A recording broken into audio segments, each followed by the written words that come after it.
film that perhaps I love most of all, and that I've probably seen 100 times by now, is Umberto De Sica's film. Those are words from director Ingmar Bergman on Vittorio De Sica's 1952 film, Umberto D.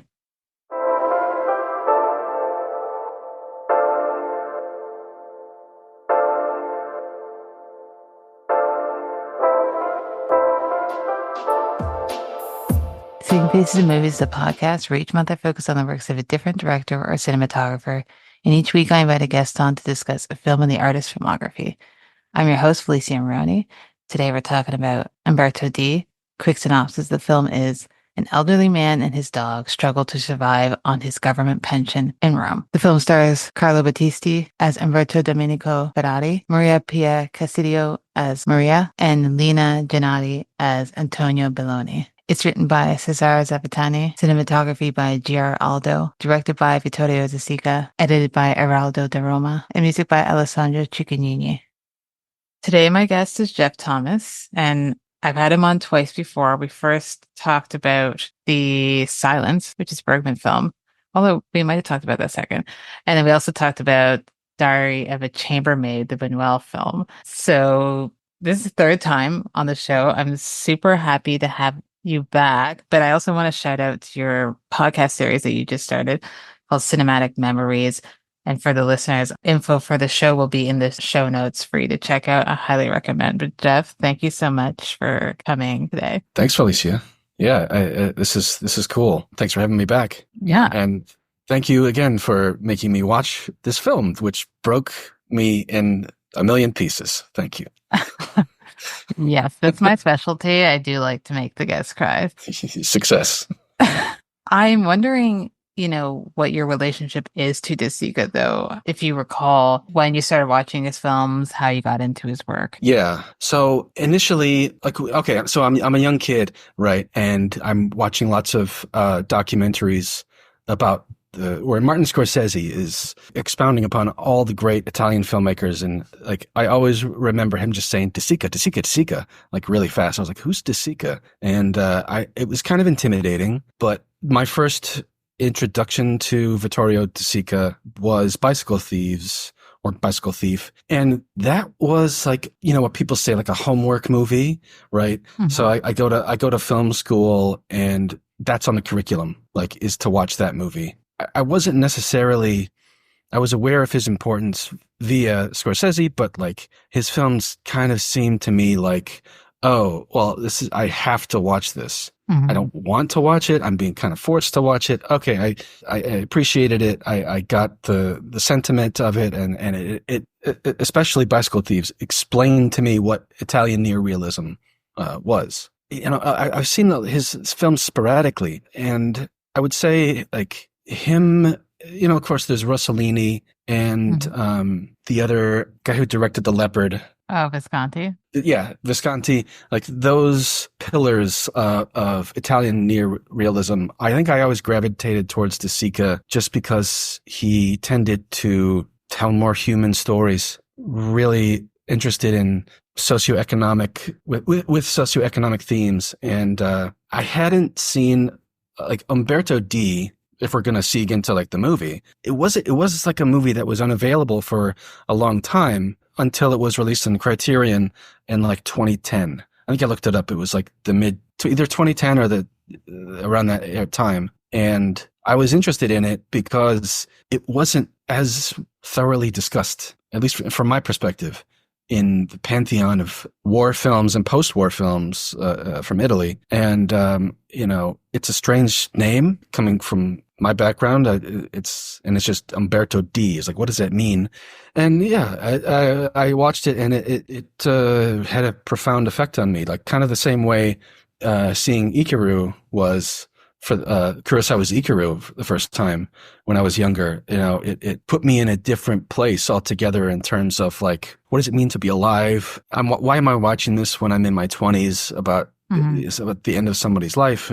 That film, and then seeing his subsequent films and earlier films, he's got such a range that it's pretty impressive. It is. And I I feel like I had a similar start where his films were assigned in school as well. Oddly enough, we watched both Bicycle Thieves and Umberto D. And I like Bicycle Thieves. I still like it, and I'm excited to cover it. But Umberto D is probably the one I preferred a little bit more, because it really had an effect on me. And like I was watching it as like it was first year, so I would have been like 18 years old. And it's Wow. probably the first movie to ever make me cry in a public setting. So I'll always remember that. But, well, we already started talking about, the film itself, and we can continue on, the first segment and personal thoughts. We want to get into more of the story and what we liked about it. I think it would be remiss to not speak about the lead actor, Carlo Battisti. He was previously a college professor, had never acted before in his life, and never acted after this. This is the only performance he has on screen. If you didn't know that, I thought the first time he was like a seasoned actor who'd been acting his entire life. His performance is out of this world, I think. It's just, there's so much emotion in his face, and the way he delivers the lines seems so natural. And we'll obviously get into his use of non-actors, but wondering how you feel about if we want to get into just like performances in this with a smaller cast in this film. Yeah, his performance is it's multi-layered, right? Because he has to put on airs. I found this phrase, bella figura, which is it's kind of like saving face, right? Always having an outward appearance of being proper, being polite, always putting your tie on, even if you're going to the hospital, so he's got that going for him, which is this outward exterior appearance of not being as destitute as he is. But at the same time, just the layer beneath that is him kind of being insensitive, selfish, and scheming. He's always kind of scheming. Mm-hmm. And to make it look natural, right? That's difficult. Yeah. I mean, there are some scenes in the film where I can't, maybe not pinpoint them directly, but like it's obvious that like he's aware that there's a camera there, but it's like he's probably looking at a crew member or something like that. Mm-hmm. He doesn't seem totally aware of that he's in a movie. And sometimes he feels completely aware that he's in a movie. Like some of his gestures are really hard. When Maria is telling him to look into the keyhole and he's putting on his tie and he's like waving his finger back and forth. It's like really kind of, I don't know. Maybe that's more typical Italian. Everybody speaks with their hands, right? It is. I can Yeah. speak from, family members. It's very Italian. Yeah, but his performance is incredible. Maria's performance, the thing with casting non-actors is that they're not self-conscious about what they're doing. They're just themselves. And De Sica is culling their personality out of what he needs, the characters to do. And it's not like Bresson, where he just completely removes any sort of emotion or identity and uses them as models. He's imbuing these people with their own personality. His performance is great, especially to see it progress. What I'm saying is like, through all the different stages of what his personality is to the very end, because he does smile like a few times during the film, right? But usually his face is just like a rock. It is craggy. It is, lemon faced, right? It's not pleasant to be in this guy's company. And then the switch at the end is just, I know. I'm not sure how much I want to talk about that, but, because that's fair. It's hard. Well, actually, keep on that for 1 second. We don't have to get into specifics, but when reading stuff about this film, and I kind of mentioned this in my previous episode for anyone who listens to the whole series, and Shoeshine, that he often got criticism from people that he was forcing tears on the audience by using things like children or the elderly or dogs. And I think with another director, you would be like, yes, you're trying to force it or evoke an emotion, but I think he's just painting everyday life things. Like this story could be happening to your neighbor.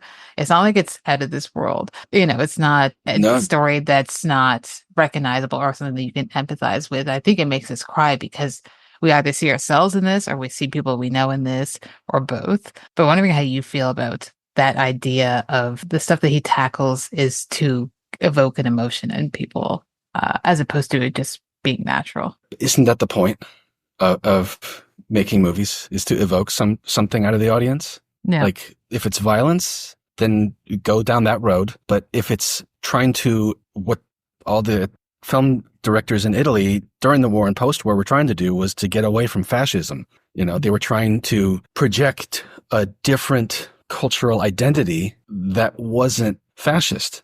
And I guess you could say, well, the way to do that is to have some kind of sympathetic story. You're saying, like, with the horse in Shoeshine and with the dog in Umberto, but and the kid Bruno, in Bicycle Thieves, right? That's I'm not against that. I don't because it works. I don't think it's forced. If it's forced, then there are probably other examples of hiring a kid just to evoke some kind of childhood emotion or something like that. That doesn't work. My mind immediately goes to Spielberg, because it would be like, oh, yeah. It's a different way, the way he does it, for sure. But he is trying to evoke a different feeling, I think, there. But with De Sica, I agree. Like, that is the point of a film. Otherwise, why have people sit through something, right? Just to be like, have nothing on their mind, have no feelings for it, seems like a waste of time. But I don't think he's forcing anyone to feel a certain way. He's not forcing you to cry. It's just more so, if you're an empathetic person, you probably will. Yeah.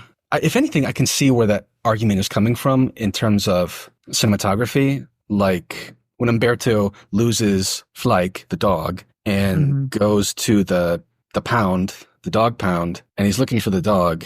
Every single shot in that is really is tense. It's really tense. It's ominous, because you see where the dogs are being killed. I know. But then when another cart full of strays is brought in, and everyone that's pulled out isn't Flake, all of a sudden the camera pushes in, and then that's Flake. So it's like, okay, I can see where the argument is there, where it's like he's pushing in, so you are becoming as invested as Umberto is, that he'll find the dog, and I mean, that works, but it's he could have been doing that the entire film in all of this. But a lot of the film, Umberto is dwarfed in his surroundings, and he's shot in a way to not make him look like the protagonist of a movie. Yeah. Yeah. Actually, that's interesting, because I did notice something in the way that they shot Umberto as the story progressed. But side note, before we get into that, I'd forgotten about the pound scene, or how long it is, even though it's not long. It's a short movie. But like that, it wasn't that he found him right away. And the scene where they had the dogs, and I just like gasped. I obviously omitted that from my memory. I was like, I don't need that. You see them put the dogs in the oven too. I know. I was like, I was not expecting. I don't need to see that ever again. That was dark. That's a dark scene. But I know, like you said, the way he's shot is interesting, because he doesn't seem like he would be the lead of the film. You kind of, if you're watching this for the first time, you're probably waiting. Although the film is called Umberto D, so he's the lead. But if it wasn't, you'd probably be waiting for the lead to show up and see who he is. But I noticed towards the second half of the film, towards the third act specifically, that he was shot from underneath a lot of the time. So you're kind of looking up at him, even though he's obviously a smaller man, but you're looking up at him as he's like the inside, like his emotions are fully crumbling. Because I think if he was shot straight on or from above, it would be very overbearing. I noticed it on this time of watching towards the end of the way he was shot, because I think he's trying to give the audience a bit of hope. I don't know if it's something you noticed. Yeah, no, I definitely noticed that too. And just even to like bookend that, is the beginning of the film is this protest where all these pensioners are running through the city. That's shot from above. So he starts as one in hundreds of people from above, and as it progresses, he gets that different angle. But well, like with a lot of De Sica's movies, he blends into the crowd at a certain point. Which is just like, oh well, this is anybody, and this is everybody. Exactly. I think that's the point of this. That he is just one of many experiencing something similar to this. And this was his favorite film of his own that he dedicated to his father. So you can see the Hmm. sentimental value that's placed in this film. And I think it really reads through. And I think it reads through, especially when we get to the second segment of, what he did right before and right after this. But there's quite a few things that I want to talk about that we've kind of touched upon that we will talk about in the third segment. But I'm wondering before we move on at all, if there's anything else you want to chat about the story itself. I mean, it's a pretty mundane story. Yeah. It's a guy who's in debt is trying to pay back his landlady, but she is intent on kicking him out. Mhm. He can't raise the money. But yeah, well, there's also that it's not a B plot, but like the subplot of Maria Yes. and her, And her pregnancy. she's she's pretty much the mirror image of Umberto, just Mhm. at the other end of life. Yeah, pregnant and her future doesn't look that promising either. No, because I think one of the last scenes we see of her is when he decides he's leaving and he tells her, you should get out too. And she's like, well, she's going to kick me out anyway soon, so I might as well stay as long as I can, which is sad. And then you never see her again. She's like, oh, well, why can't you just go? He says, why can't you just go home? She says, well, my father will Yeah. beat me. With a lot of his films around this time when they first came out, and this is something I've mentioned in all the other episodes too, but a lot of the Italian people didn't like the films because they didn't like the way they were being portrayed. They felt it was negative, but it's really just so it's not a slight or a mark on Italian people. It's just a discussion about people in general, especially people, who've gone through experiencing war and are now trying to pick themselves up. But people are people. They're all human beings. So it was just a reflection. But there's always I think that even in how sad a lot of this film is, there's still hope, and I don't know how you interpret the end of this film, but there is a glimmer of hope, who knows what Umberto's going to go and do next. What can he do? It is hopeful. I mean, like a lot of these films, Italian neo-realist films, it's poetic and life is poetic and life is complicated and it's not neatly wrapped up. His story goes on beyond the end of the film, but you can find hope in the worst circumstances because that's kind of our nature as people, is to search for a better outlook, even if we want to kill ourselves in front of a train, and especially in the ending is because we see how that affects other people. If he was completely alone, I don't know if it would be as hopeful. Yeah. It would be a bit like the end of The Third Man, where you just see, is it Anna, or just walking alone in some desolation. But with this, it's the reflection of humanity, because Umberto's pretty much put his depression and his frame of mind into Flyke. That's how I saw it. I was like, this time around, I was like, oh, now Flyke is Umberto D. And Umberto D turns into Flyke. And he's like, oh, no. It's okay. He wants to get the dog happy again, just like the dog wants to make him happy. It was a weird role reversal that is just, I wouldn't say it's shocking, but it's uncharacteristic of the entire film. Even though he's been trying to find Flyke, and when he gets lost, and that's really his only source of happiness is the care of this dog. He kind of abuses it a little bit, trying to use it as a means to beg for money on the streets. I know. Yeah. Holding a hat out, so he kind of abuses it in that way. So the complete reversal of that at the end it's like, oh fuck, like what's going on? And he's still homeless. He's still penniless. I forget if he kept the money or if he gave all the money away to those people who had all those nasty dogs. He kept it. He kept it, right. So he's got that, but like nothing's resolved. Nothing is resolved, but you still feel hopeful. I agree with what you said. I think it is interesting, the role reversal at the end. And is it hopeful or not? It can be interpreted in either way, but part of me, the cynical part of me is just like, well, okay, he decided not to do that, but where is he going to go? But I try and just let the film end and be like, okay, I don't want to dwell on it. Let me just enjoy the film. And he didn't do it, but who's to say, what tomorrow brings for Umberto? It's heavy, but it's it's still like one that you can rewatch, I think. Maybe not often, but it's not one that you would want to shy away from rewatching, I think, because it's so sad. Yeah, I mean, I hadn't seen this in at least a decade, and Hmm. that ending really hit me differently this time, or maybe I just forgot how powerful it was. Maybe he joins the circus with the dog That'd and be the nice. Dietrichs. Yeah, No. He joins a Fellini movie after. Why yeah.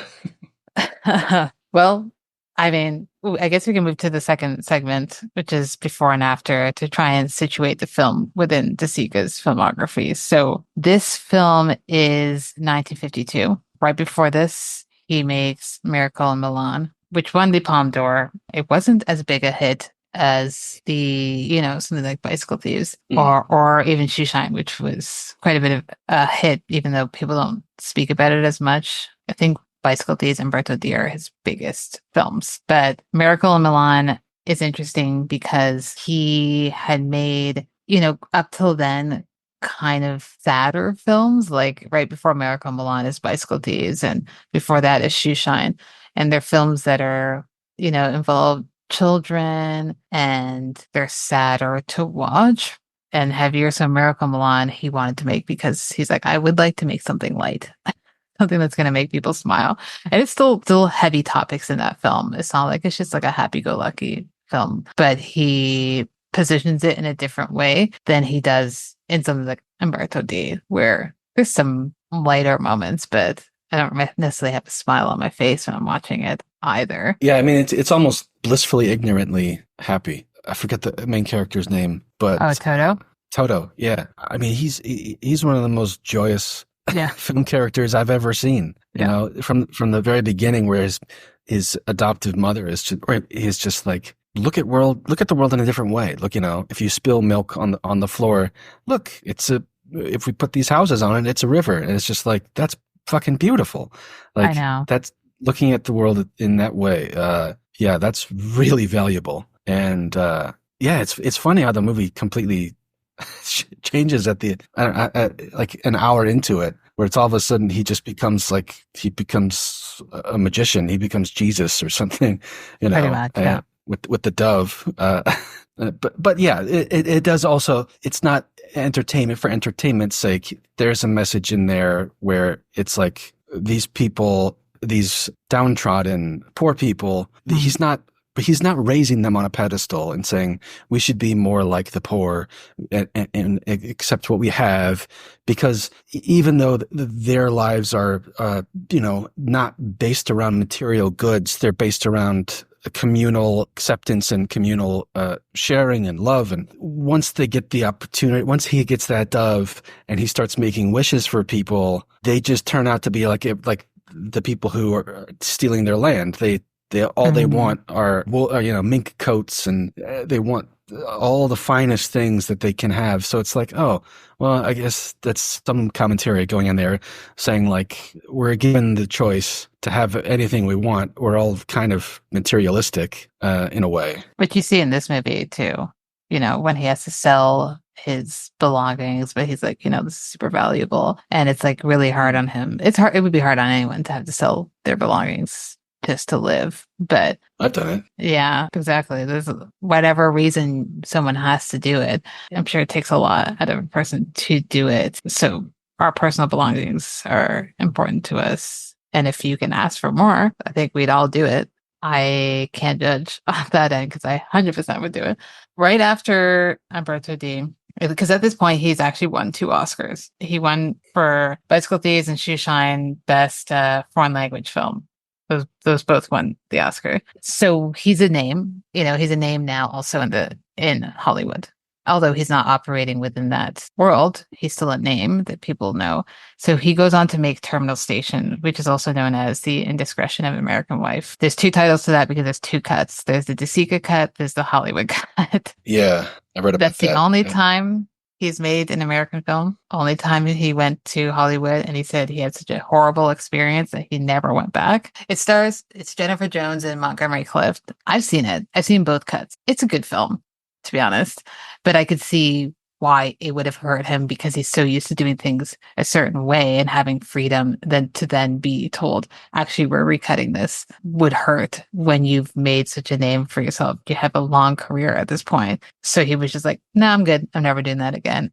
The film's kind of been buried-ish, but it's still accessible if people are interested in watching either cut. Yeah, I saw the De Sica cut on YouTube. It's not a great version of it in terms of like image quality. I was kind of surprised by how well the kind of Hollywood acting styles and a lot of like Zavattini, the screenwriter Zavattini, he was interested in prolonged sequences of uncut time, like capturing things in real time.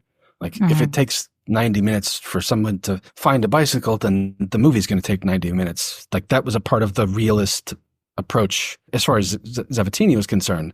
And like there are sequences in Terminal Station that were like that. And I was like, wow, I thought it was a really good mix of the two. Yeah, it's unfortunate that it's not spoken about. I think the studio was also kind of just like pissed off at him for not agreeing. So it was kind of buried-ish. But like you said, there is one on YouTube and you can find it.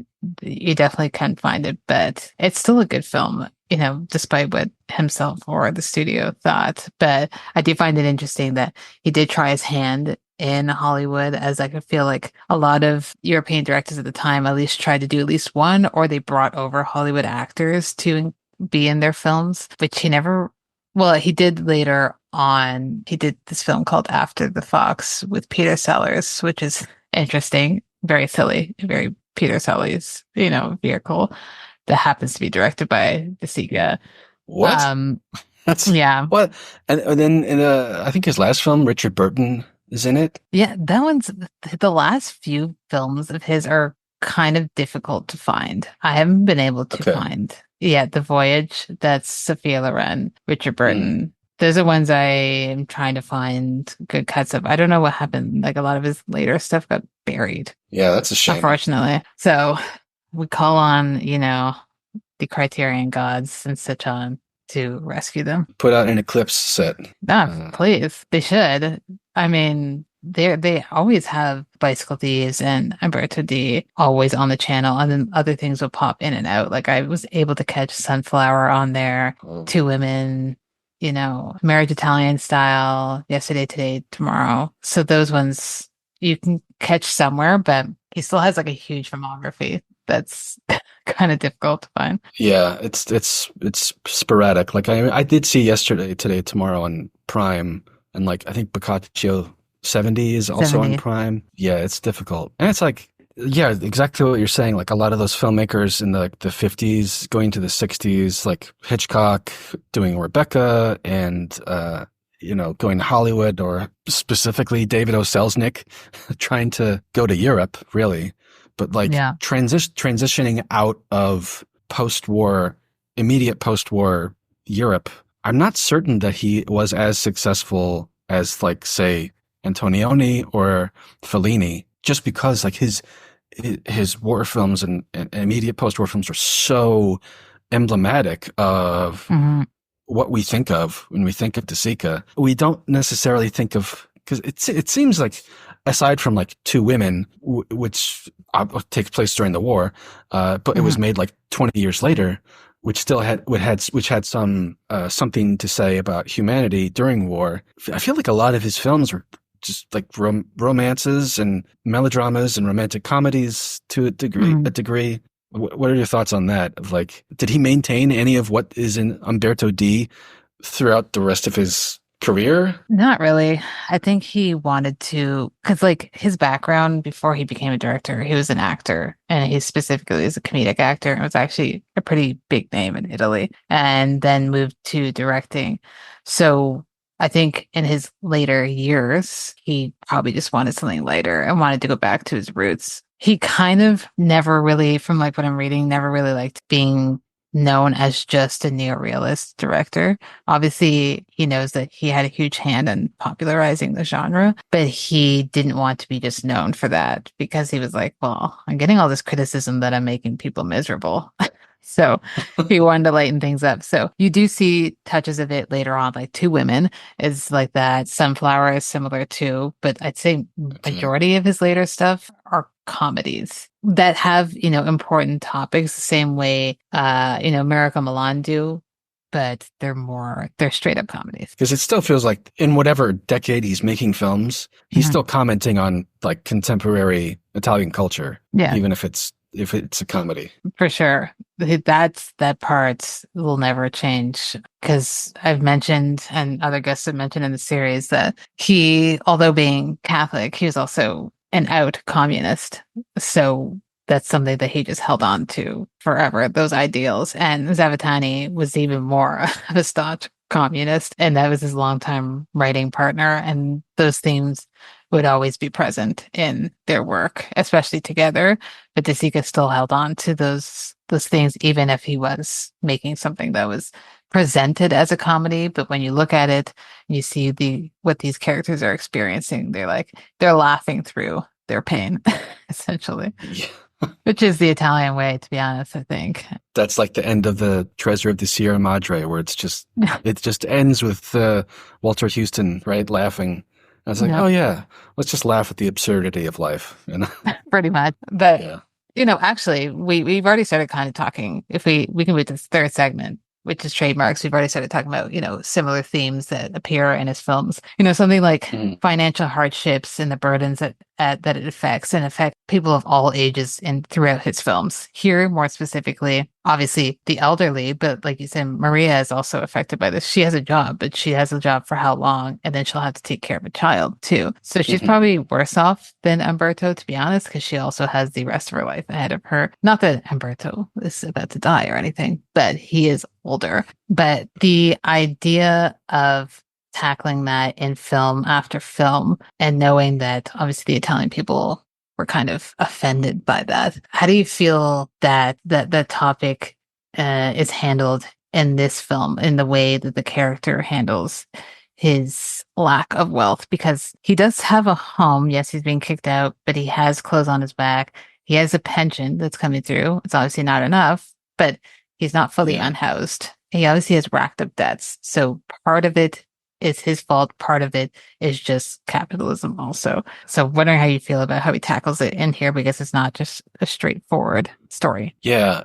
I mean, it is bleak because almost unremittingly, every single person that Umberto interacts with is antagonizing against him or completely aloof on his problems. Every friend that he has from his past that he sees on the street without actually saying like, I need help. Can you help me? Because he can't do that. He just has to explain his situation of like, Yeah. oh, X amount of money that I need to, the people that, like his old friends are just like, oh, okay, No. that's great. Bye. What happened to your, say, like, what is he, like one of his friends that he sees, old friend, he's like, Yeah. hey, say hi to Mario. And he's like, Mario's dead. And he's like, oh, it's like, so yeah, obviously he's, De Sica's like driving down a point for dramatic purposes. And Sabatini is doing that too. Like even the cabbies are terrible to him. But I wouldn't say that's too much because like it's maybe if he's not overindulging on presenting the public as just this monolith of disinterest in the plight of the poor, it makes the end again. I come back to the ending. Like it makes the ending. All this buildup of just being shit on by everybody makes the ending just that more cathartic and that much more of a release. Because you see that all this negativity that he gets from people doesn't affect him. He's not a mirror to the society that he's walking through. He's something else. So yeah, it is bleak, but I think it's a necessary point to get across. Yeah, I agree. And like you said, all the people are kind of giving him a hard time. And it doesn't feel like too much because it also feels like that's how you would feel. If you're in his shoes, you're going to feel like everyone's against you. So it makes sense to have that reflected on that. You're going to feel like, why can't the cab driver give me change? Because I know he has change. He's making me go buy a glass to give you change.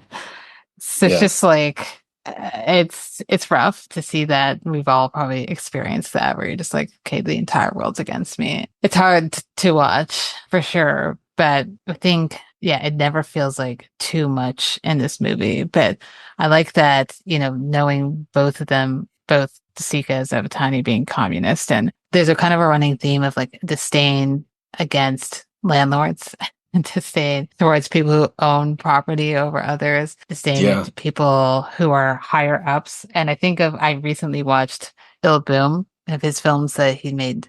I don't know, it might have been 10 years after this. It's a guy who's in need of money. He's racked up a bunch of debt. And essentially, without spoiling, this would be in the synopsis, he gets to the point where he's offered to sell his eye in order to regain his money. So it's some kind of similar, not similar to this, but similar in the sense that he's having to sell himself, his Wow. belongings to get to where he needs, and he still never gets there. So it's obviously a topic he's always been interested in tackling, that he continued to tackle. In Il Boom, it's obviously highly dramatic, and that's Yeah. comedy. So it's not dark. Okay. It's dark, but it's a comedy. It's full blown comedy. It's actually really good. Would recommend it to people. I thought it was great. It looks beautiful. Very 60s. Very, very 60s. But kind of the disdain for people with power and their abuse of power and their moral compass and how it comes into play is something that he talks about a lot in his films. I'm wondering if there's something you noticed through the other films watched, and Yeah, I mean, that's completely happening in Miracle in Milan. The fat cats in the top hats, Toto and his village essentially just build their own town. I guess it's a harmonious place, but yeah, those business, I don't know how to describe them, just assholes, come in and want to steal the land. So yeah, they're the bad guys, right? They're the antagonists in there, and they're buffoons. I mean, in Shoeshine, you've got a level of authority where the wardens, they're completely, I guess they're completely disinterested in the health of the kids and the well-being of the kids. And you do see some people have some moral problems with it, like is it the doctor who's like, I can't stay in here. I have to leave. I'm not strong enough to stay here. So yeah, you do see some nuance in that film. I mean, even in Two Women, the people you would expect to be the most noble people in that setting of a war, like the soldiers, the home country soldiers, they're the most fucking despicable people of all. So yeah, he's definitely doesn't like authority. He's anti-authority, anti-capitalist for sure. I mean, I would be anti-capitalist if I am anti-capitalist. I'd much rather be in the dump in Milan than in those in Rome in those giant buildings. But yeah, it's fluid throughout a lot of his movies. I mean, it is, and you see it here too, right? With the landlady, and when he's not in the room, she's selling it for people to have sex in, which is an insane thing to do. And then how she just essentially wants to turn the apartment into a whole brothel because she's like, well, I can get people in and out of here. I'm making more money than people who owe me money and who are living here. So it's just the complete lack of empathy for people and their livelihood and then where they're going to sleep, because it doesn't matter to her. She's getting money either way. That's more guaranteed money. If he's not bringing in the cash, that's capitalism, right? If you're not contributing, we're gonna good luck. Get rid of you. Yeah. It's interesting I think it's a talent to be able to tackle things like that. And like you said, in a poetic way, I think his films often are one where it does cause you to reflect because of being able to see that things really haven't changed that much. Who knows when they will change, if they ever will. But those situations are still happening to people every single day. They're happening right now, unfortunately. But wondering if there's any other trademarks or like common themes that you noticed that you want to chat about that we haven't already. I mean, yeah, we talked about, non-professional actors. I mean, a lot of the neo-realist films are, actual locations and things like that. And then with this film, I read that it's one of the first ones that predominantly used sets. And I'm pretty sure afterwards, in a lot of his films, he was still using sets. He didn't continue on with that trend of using real locations. Yeah. No, I mean, I think it was a mix of both and a lot of them, but like, looking at what he did right after this, you could tell it's mostly probably sets. Two women, though. I assume that's probably shot mostly on like countryside somewhere. Yeah. But it is interesting, he just kind of wanted to move away from that style of filmmaking, I think, but still continue tackling those subjects, which is fair. Like, you don't need to continue in the same genre if it's not making you happy or you don't associate with it anymore. It makes sense for the trajectory, I think. Yeah, I would imagine he might have just gotten like tunnel vision, and maybe maybe he just would have become more pretentious. Like Yeah, Godard. you said it. Hey, I knew it was coming. So, Have some nuance, and I think that's probably a good thing that he moved away from that. well, that was Umberto D. I still have one more question for you in the closing thoughts section of the film, still relating to Umberto D. But if you're going to pair this film with another film or films, if you have more than one option, what would you pair it with and what would be the reason for those pairings? So I saw, okay, so I would put this with a new film, Sean Baker's Honora. I would do a double bill because they both kind of deal with the same themes on a different scale of capitalism in the form of a Russian oligarchy just taking advantage of somebody on a lower socioeconomic level. It's funnier, so it could elevate your mood a little bit more, but it equally has an ending that is just as heart-wrenching and really pulls some emotions out of you. So I would say watch a double bill of Honora and Umberto D. Okay, that's interesting. I do like pairing something, more modern with an older film and just to see that a lot of those themes are still relevant today. So I still haven't seen that one and it's on my list too. I think it's just about to open in Toronto. So hoping to catch it soon because I hear good things. I mean, heard good things from you as well. That would be interesting. Now I feel like when I do watch it, I'm probably going to watch it through the Umberto D lens a little bit. It worked. I mean, you get different emotional responses for sure out of it. Okay, so I thought of a couple of things that seem kind of obvious, but whatever. Sometimes you have to go with the obvious ones. So as I was rewatching it, it reminded me a lot of Wild Strawberries, Bergman film. An older person going. Now that one, he's kind of recounting his life, but he's feeling sorry for himself. And I think Umberto also feels sorry for himself, but for different reasons. So you could watch those two together. They were made 5 years apart. And actually, oddly enough, Bergman's favorite film, he said, is Umberto D. So it makes so much sense that that would be his favorite. Then I also thought of Tokyo Story, the Yasujiro Ozu film, which would have been made a year after this one. If you kind of want to be in the mindset of how life affects older people, you could watch both of them, and see, or you could even triple bill it because you have 3 different countries here and how that era of post affected all of them, if you want to attack it that way. They're all, although I think Tokyo Story is 2 hours, but Wild Strawberries is 90 minutes. This is 87. So you could do it on a Sunday, if you want. Yeah. Those would be my pairings. But nice. That was Umberto D. I am happy you got to rewatch it. Sorry that to make you cry. Hopefully it was cathartic. Maybe not. I watched it. I lived with this movie all day. It broke me down. I watched it in the early afternoon. Okay. I love you. I love the show. Love movies, but it fucking stuck with me all day long. Like I had it. If you cry a lot and you get that constant like wet eye thing going on, everyone's looking at you like, "What's wrong? What's going on?" Like I just watched Umberto D again. That's what's so. Yeah, thank you. But next time we'll pick something less real. We'll go back to something less real because I think the other ones, they had their darkness to them too, but maybe a little less relatable. I'm not complaining. I'm just no. I'm glad.